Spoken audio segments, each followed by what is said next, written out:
What is the origin of the UFO abduction phenomenon? Who's behind it? And for how long has it been going on? These are the questions that are usually asked by those who research the topic.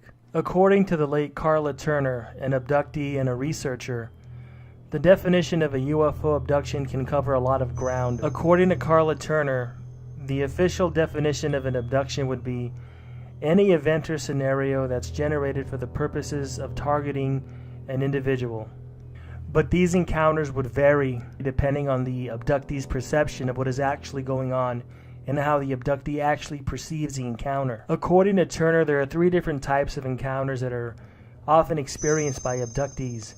There is an actual physical encounter, there is a virtual reality encounter, and there's also an encounter involving telepathy and psychic powers. But regardless of the abduction and what the abductee is feeling when this is happening, one of the most disturbing details to come forward about these abductions, whether it be a physical, virtual reality, or psychic abduction, is that the aliens have this ability to clone human bodies. And in many instances, the aliens actually clone the bodies of many of the people that they abduct. In fact, when an abductee is put under hypnotic regression by a hypnotherapist and then asked to recall details of an abduction, oftentimes the abductee will recall details of what seems like a horror story. In fact, one of the more frightening tales that many abductees have in common is that they are often shown by the abductors to be killed off in some way, and then their life essence, their soul, is then taken from them. After the soul is removed, it is then put in some kind of a black box or container by the aliens and then put on a counter or a table of some kind. After which, the soul is then transferred to another body. Usually, it's the body of the same person who was killed. Usually, but not always. In fact, there have been reports of people that have worked on secret government programs and people that are involved in black operations that have a similar type of dream, with one exception. The soul or the life force of the person that was killed doesn't have their soul then placed into a clone body of themselves, but rather the clone body is given a different soul. The clone body then takes off with its new soul and acts as the person who was just killed and whose soul was removed from his body. UFO researchers speculate that the reason that abductees are shown this is merely for an intimidation factor, so that people, especially those that are working on high-level and top-secret government programs, stay on the program and don't fall out of line with what they've been told. If this is even possible, and aliens are somehow able to take the soul from one body and put it into another body, or if they're able to clone an exact replica of a human being and then take that replicated person and place a different soul in it, it opens up all kinds of scenarios that could possibly take place. Who's to say that this cloned body with its new life force and its new life essence won't act irrationally for some reason and end up committing suicide, or end up killing his whole family and then committing suicide? I guess it's a way for the establishments and those in the deep state to kill a person twice. Once by taking their soul, then second by sending this new cloned body with its new life force to go commit some atrocity. But the transfer of the human essence or the soul from one human body to another goes beyond just trying to intimidate abductees or trying to intimidate those involved with black programs that work for our shadow or secret governments. In fact, many people who report being abducted say that the gray aliens have some kind of an obsession with the human soul or the human life essence. In fact, that's one of the stranger things about this so-called abduction phenomenon, is that these gray aliens, or whatever these creatures are, they don't spend a whole lot of time talking about technological innovations from their home planet or their home civilization if they are aliens. They don't spend a whole lot of time talking about materialism, about any kind of an economy where they come from, about anything that is tangible. These creatures, whatever they are, whether they be extraterrestrials from another planet or interdimensional beings or time travelers, seem to be fixated on the human soul. In fact, those who have been in top-level and top-secret research programs of the U.S. government claim that many of the aliens, if there are any that are captured, are often asked to help the government back-engineer some of their technology But instead of helping the government try to back engineer technology from a crashed disk, these gray alien beings are obsessed with talking about the human soul and are more interested in relaying spiritual type concepts as opposed to those that would help the government actually weaponize or back engineer a crashed flying saucer. These gray aliens often refer to the human body or any body that carries a soul as a container, and they often relay the concept that souls can transfer from container to container, and that the material body really is not as useful and is not as meaningful as the human essence, the soul. And from the perspective of the abductees, there have actually been times where the aliens take it upon themselves to seem to engage in some sort of act of compassion, perhaps. There have been instances in which abductees report seeing aliens actually replacing an entire body of a person who's deathly ill. Either somebody suffering from some kind of a health ailment that is slowly killing them, such as cancer, or perhaps maybe heart disease. It's at that point that the aliens will take it upon themselves to remove the soul from a chronically ill container and place that soul into a new container, an exact replica, a clone. But beyond just being nice or compassionate, the aliens are trying to do something by transferring the soul from one container to another and to allow a person to continue life on Earth living as if they weren't sick.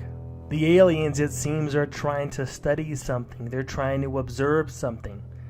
In much the same way that we observe things in nature, animals or insects or fish in the ocean, the aliens are trying to observe the soul and how we react to our environment. And while researchers into the UFO and abduction phenomenon often discuss the hybridization of the human race and the creation of alien-human hybrids that may be infiltrating our society, what's rarely spoken about is the spiritual aspect, or the aspect of the human soul in relation to the abduction phenomenon.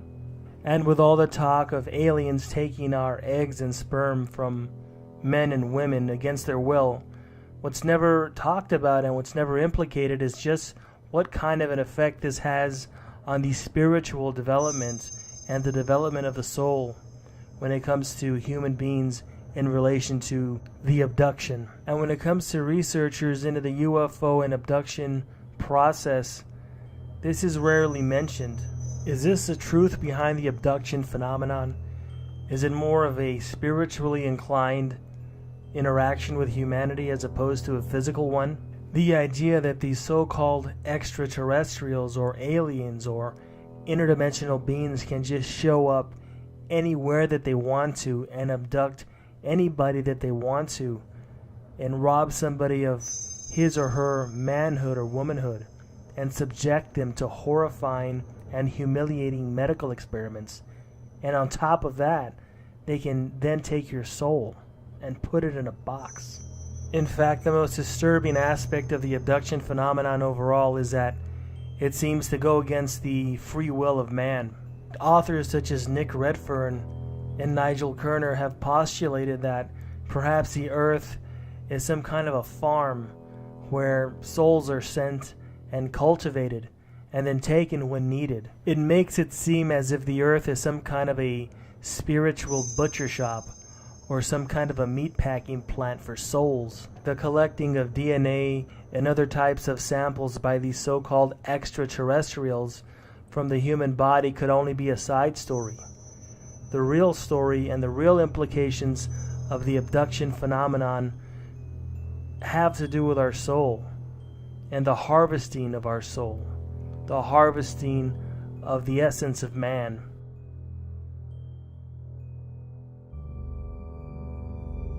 For more on these topics and others, don't forget to subscribe to The Living Nightmare.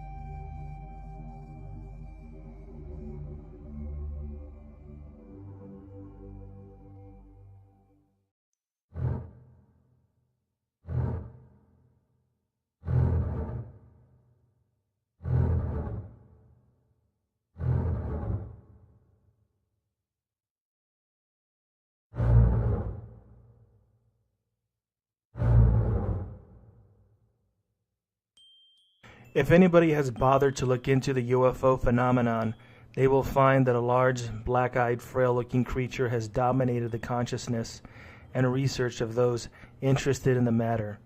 But just how advanced are these apparent non-human entities, and why are they so interested in humanity? Some in the UFO and alien research community have always had the idea that as long as humans or Homo sapiens have been in existence, that we have always been accompanied and watched by a group of entities that modern-day experts and abductees have labeled as the Greys. Nobody knows exactly where these creatures come from or who sent them.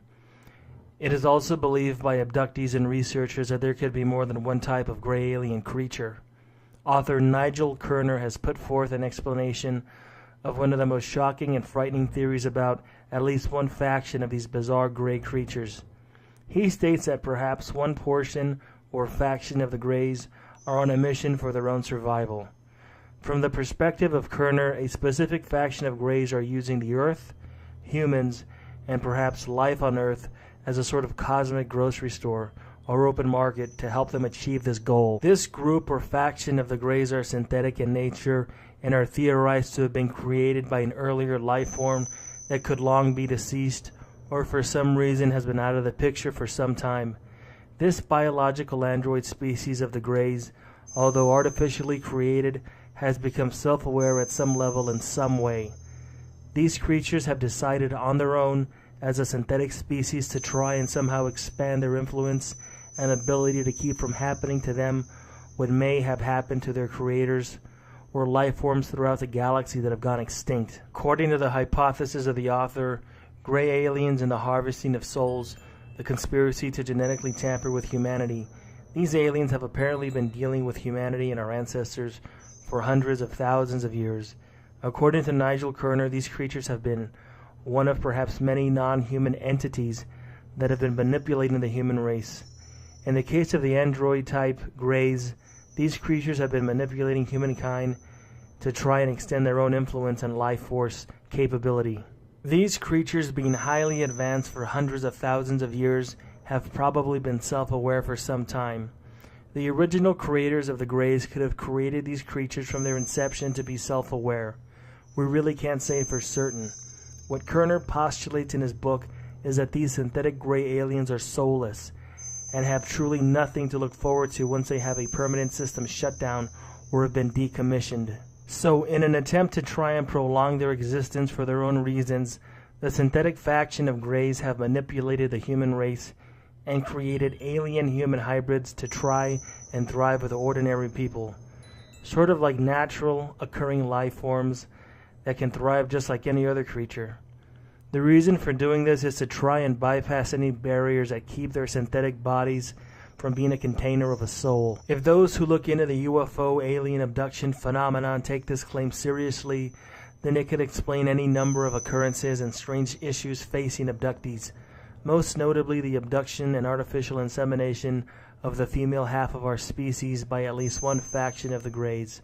According to many women who claim to have had this happen to them, they are often given their alien-human hybrid to hold and coddle at a later date after an alien-human fetus has been removed from their body during a prior abduction session. Many of the women who have the displeasure of going through such a traumatic experience find strange amazement in how these gray synthetic aliens react to motherly love and attention. Women are often baffled to see how these android Greys study women during the mothering process. In other instances, many alien-human hybrids in later stages of childhood are reintroduced to their human mothers, and these alien Greys then observe the apparent nature of a mother playing and communicating with her offspring. But it is unclear whether or not these hybridization processes have been successful or not. But if they have been successful, then these synthetic soulless factions of the aliens perceived as Greys could have achieved the ultimate and theoretical immortality. They could have in their possession right now biological entities that have the ability to carry a true life force from container to container. They may have achieved their goal and are waiting for some point in the future to show themselves publicly. But if they have not been successful, then perhaps another more disturbing outcome may be the end result in terms of how these soulless entities want to preserve their existence.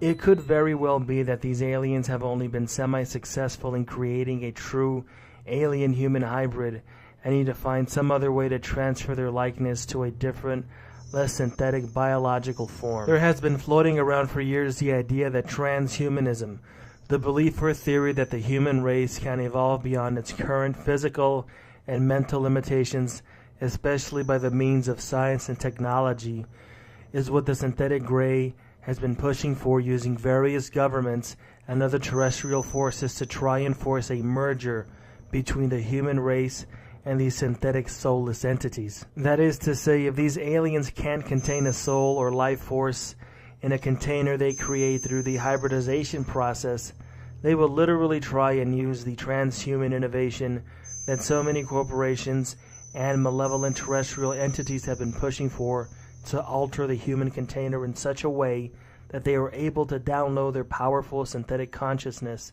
which is really just a very complex computer program, into the minds of all humans that transform themselves through this transhuman process. So just how are we to interpret this idea put forth by Nigel Kerner about the gray aliens and the harvesting of souls, and ultimately the harvesting and hijacking of the human vessel itself?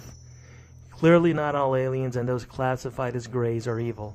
Just like humans here on Earth, it's probably a mixed bag of different grays which have their own agendas and perhaps their own hybridization processes. If this is true, then this faction or group of gray aliens will be successful in permanently altering humans into a state that may leave the human race unable to identify with the very thing that we as a species have always been, knowingly or unknowingly bringing an end to humanity as we understand ourselves and changing us forever, and not in a good way.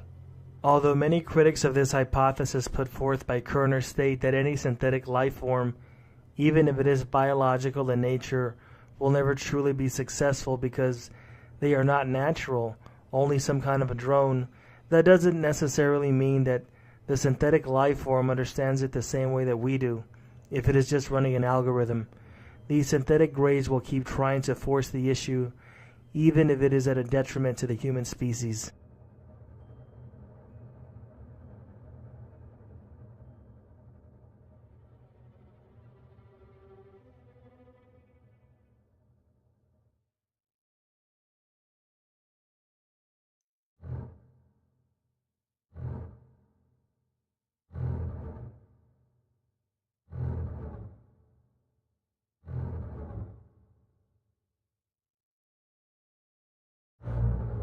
Imagine being asleep, in bed, without a care in the world,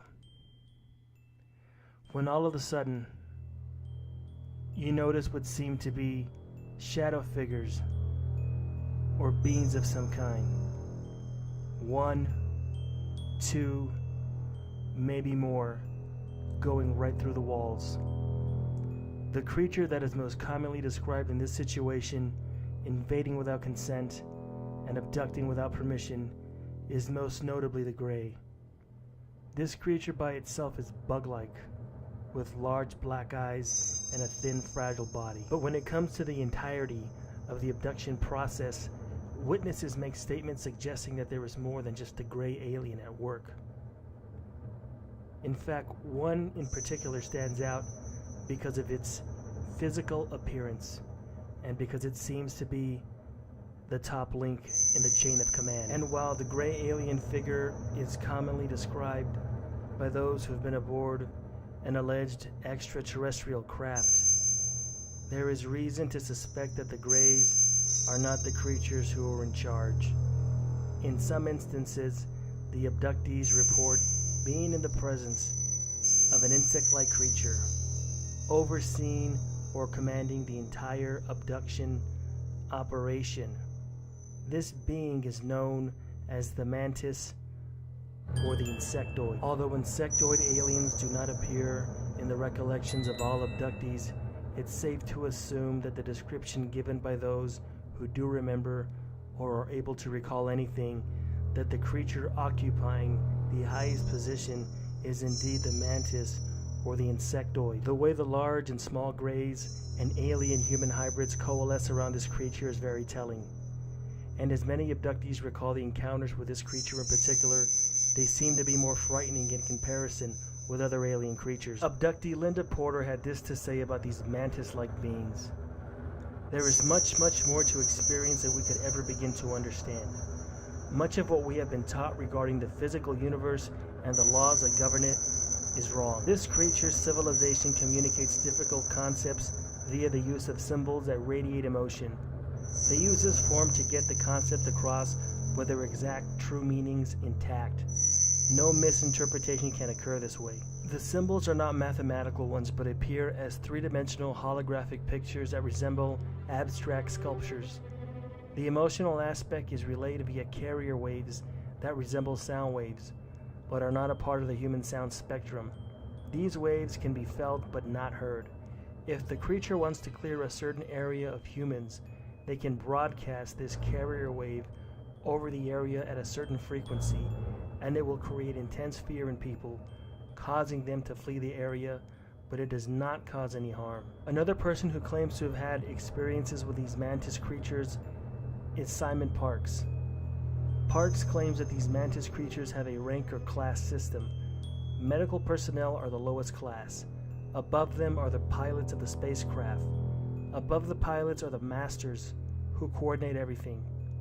There are still higher classes above the masters, according to Parkes.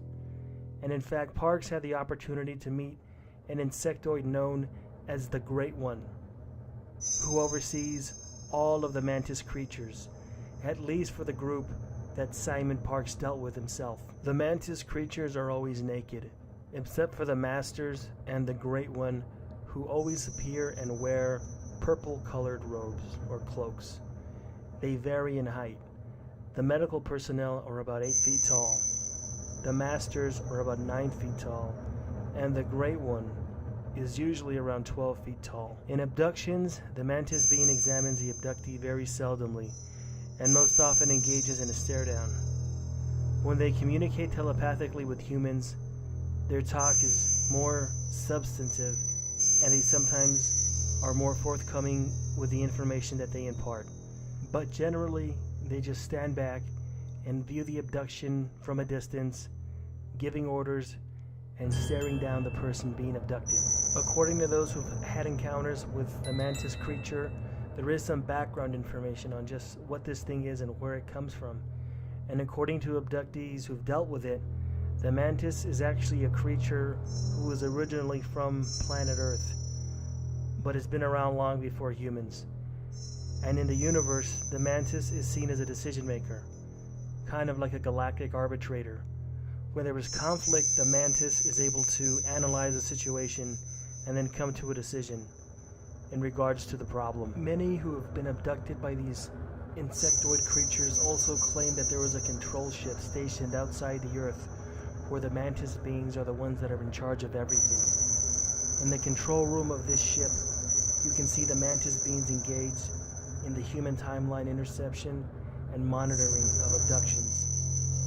Some of the mantis beings are involved with humans because at least some of these insectoids are trapped in the fourth dimension, according to abductees. As Earth and humanity are supposedly ascending into a higher frequency, the mantis, connecting themselves with humanity, will also be able to raise their frequency.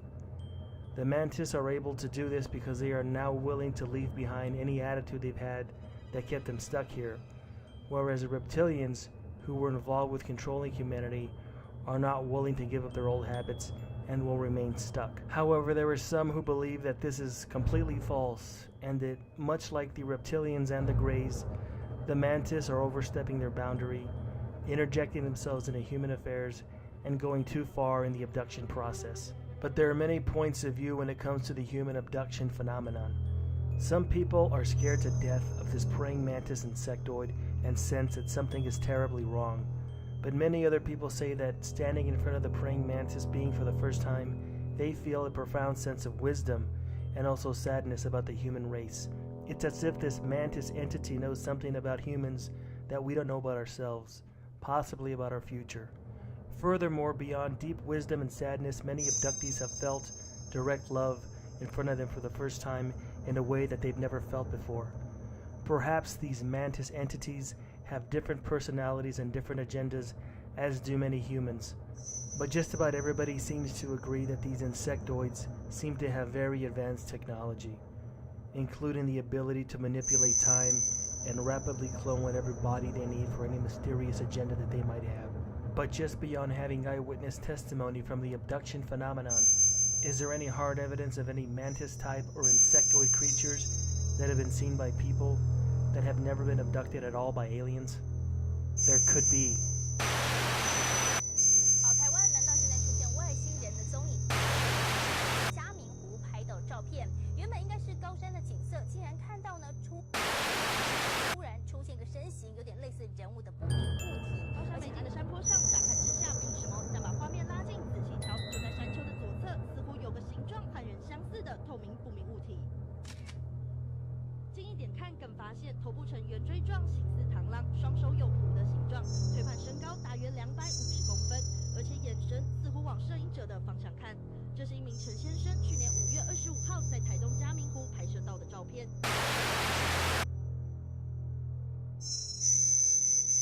Given technological advancement of not only this creature, but the Greys, the Reptilians, and the Pleiadians, it's hard to tell where their interests really lie.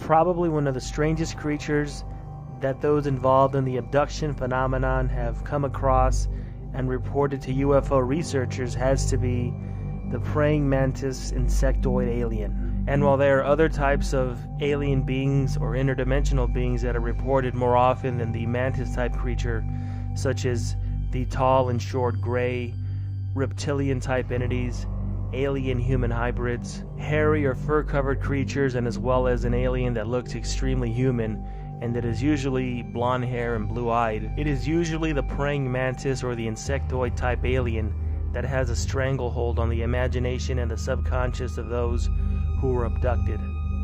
Oftentimes in the abduction phenomenon, it is a gray alien, especially the short gray alien, that is more of a worker or some kind of a creature that is just doing menial jobs and menial tasks. And while those involved in the abduction phenomenon make the claim that it's the gray aliens that are usually the ones who are ordering abductees around and telling them what to do during this abduction process, it isn't really just the gray aliens that are working on their own. There can be reptilians or perhaps human-looking aliens, but many times abductees report the fact that the figurehead or the manager or the one that's in charge, delegating all of the orders to all of the tall and short grays, is more often than not a mantis or insectoid type alien. And while gray aliens, tall and short, and reptilians are often the talk of extraterrestrial researchers, not much is ever said or really known about the praying mantis insectoid aliens.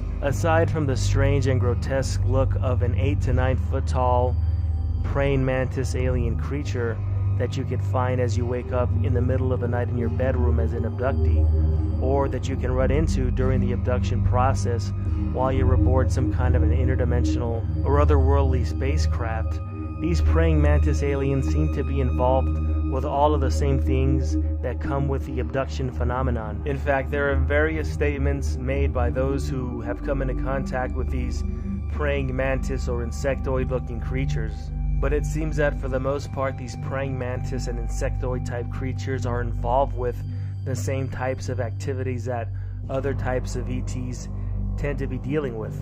This would include abductions of people and tampering with human DNA going back hundreds if not thousands of years. The praying mantis and insectoid creature is also involved in the creation of clones. When they abduct people and take their DNA, they often create a clone of the person they've been abducting, and they seem to track this person over very long periods of time throughout the lifetime of the individual.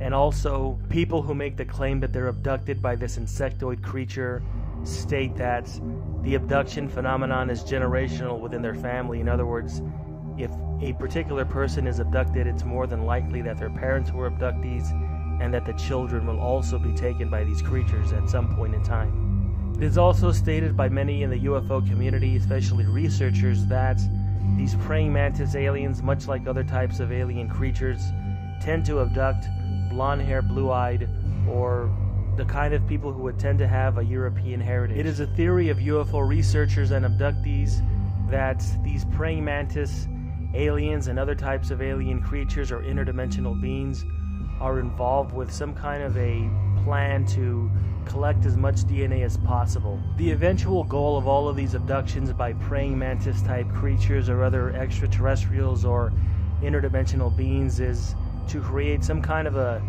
alien-human hybrid race that could potentially survive some kind of a catastrophic event here on our planet. It is unknown whether or not these types of extraterrestrials are here to help, or if they're involved with some kind of a plot to purposefully and knowingly depopulate the planet of human beings. It's really unknown whether or not these creatures have some kind of an ulterior motive. There are some researchers in the UFO community who claim that all of these abductions that are taking place, whether it's involving the mantis or insectoid type creatures or other gray alien or reptilian type entities, in the long run will not benefit anybody here on planet Earth as an individual or a group, and it will not benefit the overall trajectory of mankind's potential. The fact that these creatures, whether they be mantis or insectoid type aliens or interdimensional beings or other types of entities, can come at will and take people whenever they want and subject them to all types of medical experiments against the person's wanting, shows just how much trouble humanity is in with these creatures. However, others feel that the praying mantis aliens and the abduction phenomenon in general is not malevolent in nature, and that the taking of DNA from men and women all across the world is done for the benefit of humanity, to help humanity go through some kind of turmoil or crisis in which the population of our species is going to dramatically decrease. However, despite this alleged drop in human population according to some in the UFO community, it's theorized by many abductees and researchers that these mantis-type creatures have been meddling with humanity much like other types of extraterrestrials for a very, very long time. Yet despite the fact that this creature has a very predatory and frightening look to it, and has also been accused of manipulating the human timeline going back hundreds if not thousands of years, this mantis-type entity or insectoid seems to have a better overall reputation than some other aliens or extraterrestrials or interdimensional beings. And just like other types of ETs and aliens or interdimensionals, the praying mantis and insectoid creature seems to also have a very high spiritual inclination, as well as being technologically more advanced than humanity. And these praying mantis and insectoid type creatures also have a fascination or some kind of an obsession with the life force that drives humanity. In other words, they have a particular fascination with the human soul.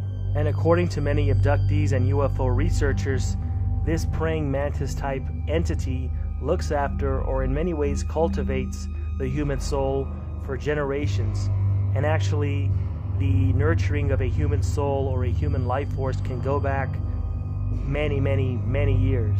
This could explain the kind of meddling and interference that abductees often report, and why many alien groups, including the mantis-type creature, emphasize this idea of the transferring of the life force from container to container or from body to body. As mentioned earlier in the video, the meddling with the human soul and the person being abducted is not something new and often goes back to childhood and could even go back to a previous lifetime, and can also be generational within a family. In some instances, the praying mantis alien is never seen during the abduction process.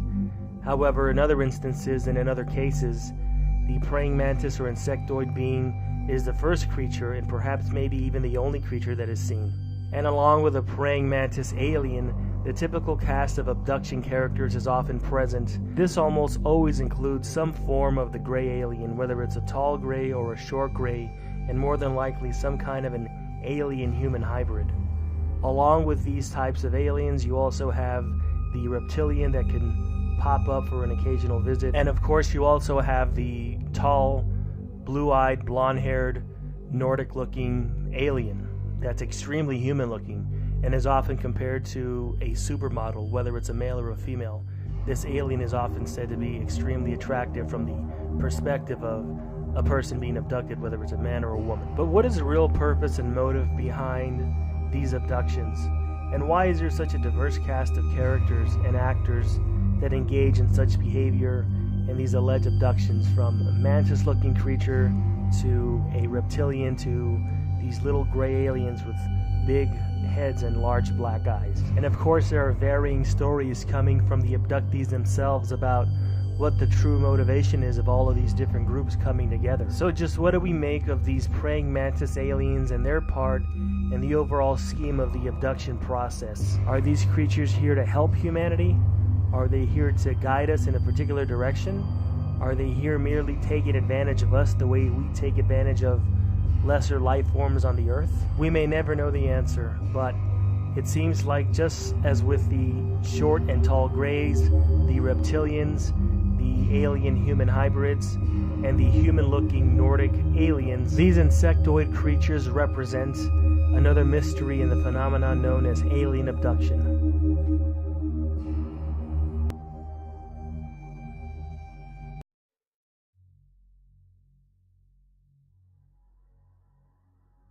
I just wanted to share an experience I had a couple of months ago to see if anybody else could help me try and understand better what is going on, and if anybody else has experienced something similar.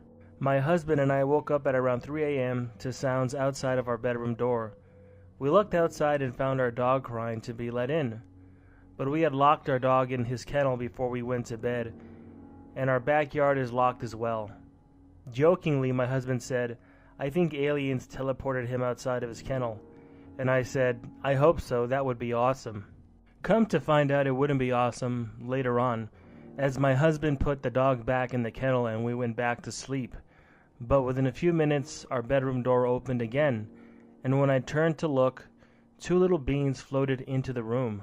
As soon as they saw me looking at them, I was instantly knocked into paralysis and could not move at all.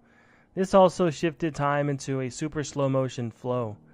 I began to struggle and began to freak out, and that seemed to knock me into another plane of existence or dimension. I could not move, and when I rolled over to look up at this being, it had this black colored wind floating all around it in slow motion. I never saw the second being that seemed to stand guard at the door, but I somehow knew that it was there.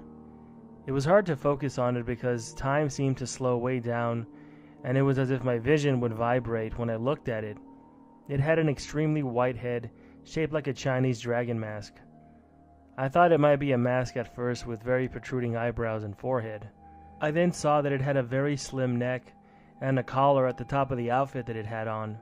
It was gray and form-fitting with a belt or band in the middle. The energy it was putting off was very unfamiliar to me, and I did not like the feeling of it. I immediately noticed that I could feel myself outside of my body from above, at the same time that I could feel it from below in the bed. I could see and remember everything at the same time from both locations. My instincts told me to create a protection field around my husband and I in bed, and I pushed out this blue sphere of light around me from above and below us. But as I was watching myself do this from above, it looked like a flat circle instead of some kind of a 3-dimensional object. It's funny that I was looking from above, down below at my husband's body and my body as well at the same time. That's one of the strange things that most people don't mention when you look up or do any research on alien and UFO abductions, is the spiritual aspects associated with these kinds of encounters. It felt as if my body could almost break free from this paralysis when I was sucked back into my room and I shot up in the bed. I woke up my husband and said they were just in here floating around like Peter Pan. He could also feel that something was off and didn't quite know what was going on. He ended up staying in the living room for the rest of the evening and into the morning. The time on the clock when this started was 3:23, and I shot up in bed at around 4:14. I wrote everything down to try and make sense of it all, and a few months later my notes disappeared. I knew something was missing in an hour in between the beginning and the end of the experience, so I went to a hypnosis to try and recover my memories. There was an hour of missing time during the night the two beings came into my room, and this is what came to the surface during the hypnosis session. I felt sucked out of my room and floated out above the pool and through our sliding glass window. I then remember being in an extremely bright white room that eventually turned into a large oval-shaped room with a metallic table in the center. I floated over and above the table and realized that there were other beings in the room with me. They were very tall, with white robes on, and they looked like praying mantises. There was 2 or 3 of them, very big looking with big heads. And there was also a strange hum to everything during the experience. I then felt a warm light shining down on me from above, and it seemed as if they were scanning me, downloading and uploading energy software and information. And then there were all kinds of lights that formed into small bubbles that seemed to have movies or videos playing inside of them, floating all around me. I then floated horizontally next to this other being that I couldn't remember seeing, but I just knew that it was guiding me down a long corridor of openings. After that, I remember being submerged into a deep pool with gel-like water inside of it. The pool itself was so deep it didn't seem to have an ending to the bottom. It was pulsing with electricity, and I felt my body being pulled outward as if it was being flattened with some kind of a wave energy. The hum of silence was very loud, believe it or not, and I felt myself being pulled into a wormhole or tunnel. It was pumping through me like an ocean current, 10 feet forward and then 3 feet back, and I felt like this light led me back towards my room. As I looked back into the light, there were 4 beings that were standing there, looking down at me from above. And then I shot up back into my room again, knowing instantly that the 2 beings were just in my room floating around like Peter Pan, as mentioned earlier, right before all this happened. It was as if I had floated above my pool and then was instantly sucked back into my room and my body before recovering these memories during my hypnosis session. I do remember other human beings also being in this place, whether they were helping or being helped. This place did not feel as if it existed in this reality or time or universe. It was somewhere completely separate outside of anything we know today. After this experience, I went to a float tank on October the 22nd of 2017 and had memories of being in a craft and traveling through wormholes out in the universe. Ironically enough, that night I woke up to a violent episode where my eyes were banging around in my head so hard that I couldn't move without throwing up in the restroom for hours, and I had to be taken to a vertigo specialist that diagnosed me with BPPV. I have issues with it to this day.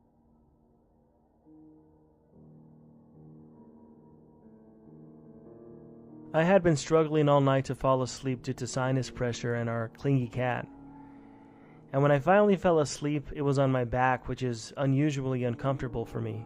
As soon as I felt myself fall asleep and over the edge into dreamland, I immediately woke right back up. I was frustrated and disorientated for a second when I realized that there was something in my room. Now, usually when I dream, I'm immediately aware that it's a dream. Colors are oversaturated, people are more exuberant, some things are always off in my surroundings. I never dream vividly in one location to where I doubt that it's even a dream. But in this room, there was no doubt that something was in it. My husband was snoring softly next to me. I heard the AC kick on. The fan at the end of the bed had its blinking red light on, and then something walked past it and blocked the light. There was something sitting on my stomach, blocking the light from the fan and the hallway as well. I was startled, of course, but I didn't feel any urge to scream. For a split second I stared at this thing, and it stared at me, and we assessed each other. It had a vaguely heart-shaped face, with rigid brow bones that joined together in a distinct, rounded M shape, and behind the brows was a noticeable and horizontally elongated cranium, which reminded me of the aliens from the Indiana Jones movie. Under the brow bones there were deep round recesses like an owl or something, and large black eyes that were more rounded than you'd usually see depicted in your typical gray aliens. Under the eyes, the face started to taper off before rounding off into the chin, and I don't recall ever seeing a mouth due to the darkness. The rest of the creature was skinny, long, and altogether weighed less than my toddler, believe it or not.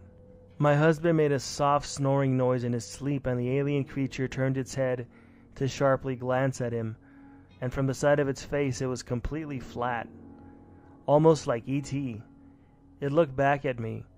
Delirious from sleep or lack thereof, I reached up with my sluggish arms and pressed my palm against the side of its face to what should have been its cheek or temple.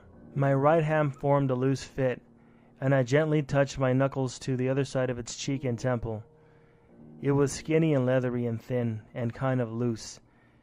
It felt kind of like the skin of a lizard, sort of cool to the touch with a gentle underlying warmth to it. The hard bones underneath the skin meant that there was very little fat in between. It started to make a soft ticking sound, and it tilted its head against my hand, leaning forward very slowly. The ticking intensified and deepened and slowed down, and it seemed as if time itself was slowing down along with its tick. There was a rushing noise to my ears. My hands fell to the side as limp, overcooked noodles would have, and my eyes rolled back into my head.